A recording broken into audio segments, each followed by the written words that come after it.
give her a warm round of applause.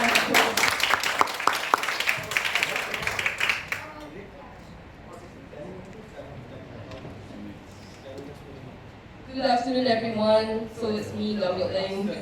I'm going to talk about grief and guilt. As far as I know, at least in my own experience, grief and guilt go together. They are good friends.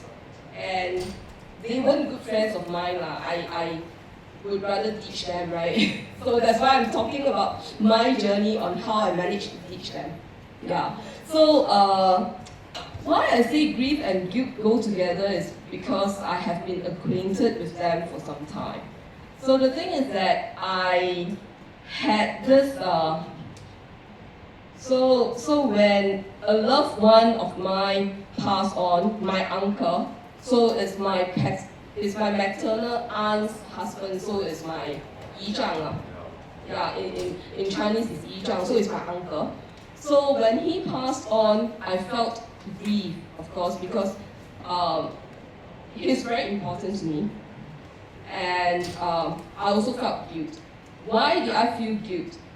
Because, and I was supposed to be speaking in the unspoken room, right? Or the silent room. So why did I feel guilt, besides the grief, was because I had this thing. I had this, you can call it a gift, but to me it could be a bane. I had this gift of premonition. So I sensed that my uncle, I had this sense of foreboding. There was one day many years ago, I think it was back in 1998. So you can see it's decades ago. So I just had this sense of foreboding when I was in a bookshop. I was about to buy a book and I just had this sense of foreboding that something was about to happen. And when I reached home, I heard that my uncle fell down and he was admitted to hospital. He never came out of hospital. He passed on in hospital because of the fall and the associated things that happened after the fall. When he was in hospital, he had pneumonia and whatever not, and so he passed on there. But that sense of foreboding was that I just had this sense of foreboding that I should not be buying the books, I should be doing something else. But I just, I was like, don't be superstitious or missing. It's just a fleeting thing. It wasn't really fleeting, it was there with me, that sense of foreboding for so long. But then I just decided to ignore it, and when I was told that he had the accident and then he was hospitalized and he passed on after a few months there, that sense of guilt stayed with me. Had I not ignored that sense of foreboding, maybe he wouldn't have that fall.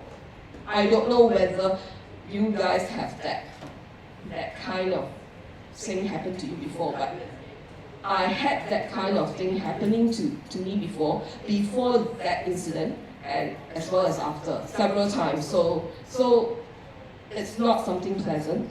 So that was my first time I really remembered dealing with guilt and grief. And then of course the most recent bereavement was that my mom passed on in 2024 March. Right. So the thing is that I admitted her to hospital because she complained of a headache that wouldn't go away with the Panadols and things like that. The next day, she was supposed to be brought to the clinic in our neighborhood for a checkup, and then if the doctor found that she needed to go to the hospital, she would have to go to the hospital. But she complained of this intense headache, and my nieces were away overseas for karate tournaments and all those whatnot. So the thing was that I thought we couldn't wait. We couldn't wait for the next day to see the family medicine trained physician. So I insisted on calling for an ambulance to bring her to the hospital. So what I did was that I called the non-emergency ambulance. I told the paramedics of her condition condition, and they thought it was urgent enough to send the emergency ambulance to her, to bring her to the hospital. She was alert, she was salient. I wanted her to go in like very alert and not like the previous occasions when she was like, she slided to the floor and all that, not in a very good condition. This time around she was in a very, very good condition. So I admitted her to hospital. She was supposed to be discharged within 1 week. And then that 1 week came, and then they say the next week she'll be discharged. So I was hopeful. And everybody was happy enough with my decision. The hospital found that my mom had a minor stroke, not of significance. They thought the sinuses were more problematic, so they suggested surgery, but my older brother refused surgery because my mom was already in her early 80s. So my mom was keen to do the surgery, but because my brother was against it, I told my mom, no, we don't do the surgery. So we waited for the discharge, but it got postponed 1 week, first week to second week, and then third week they put her on antibiotics. They suspected infection of the colon, tail end colon, they suspected gut infection, they suspected a lot of different infections, the sinuses, whatever not.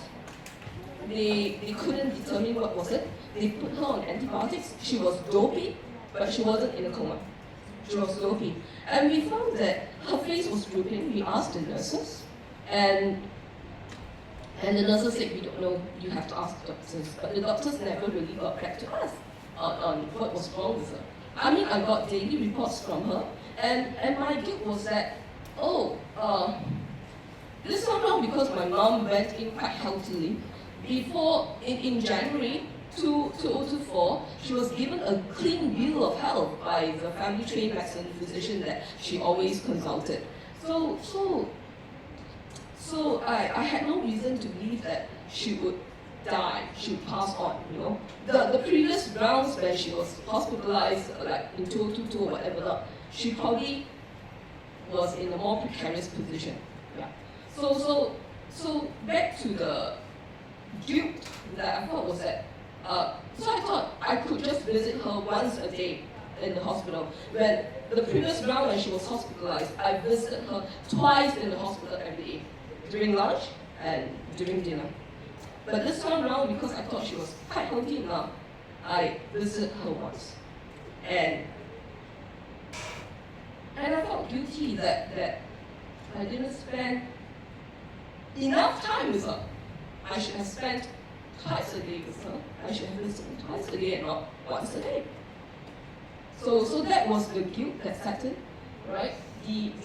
Of course, I don't want to mention names or whatever not, but my older sibling thought I did the right thing at first when the prognosis was good and things like that, but eventually, of course, he sort of blamed me for admitting her to hospital. And when people came to the wake, my friends came to the wake, my ex-bosses came to the wake, some of them actually shared their experiences with their late parents in that same hospital, which I shall not name, but it's a public hospital. And they were saying that, okay, one friend claimed that she camped in the hospital, refusing to leave her late father. How could you camp in the hospital? They would ask you to go after listening hours, right?